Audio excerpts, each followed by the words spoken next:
Hi, in today's tutorial, I'm going to show you how to delete the credit card or the debit card on your Google Play Store. So first of all, of course, all you need to do, just go and open the browser that you're going to use to follow this tutorial steps with.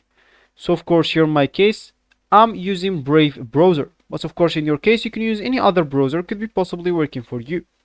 Once you open your browser, just go here to the URL section and type play.google.com and then hit the enter button. That will take you into this page. And of course, if you are logged in into your account, that will be great.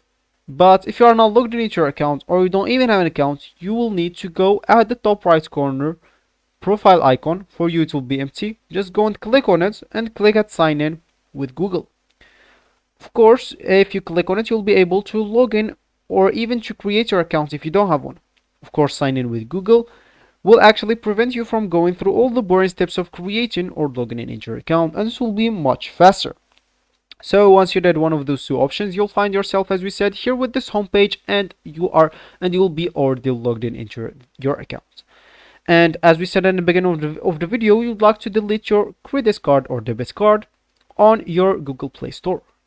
If you wish to do that, simply just go to the top right corner icon or profile icon and click on it. Then just select payments and subscriptions.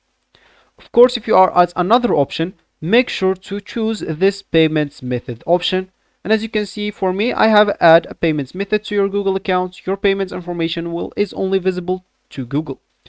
Of course, for me, they are telling me to add a debit or a credit card, but for you, if you already have your credit card here, you would like just to select it and you will find an option there, edit.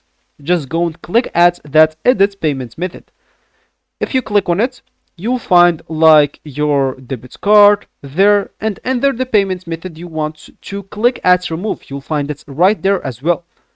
Just click at remove and then click at remove again. And of course, if you want to use the same debit card again, if you want to buy something, you'd like to go and add it again because it will be removed from your Google Play Store or even your accounts. So that will be actually for this tutorial. I hope you like it. Thank you guys for watching and goodbye.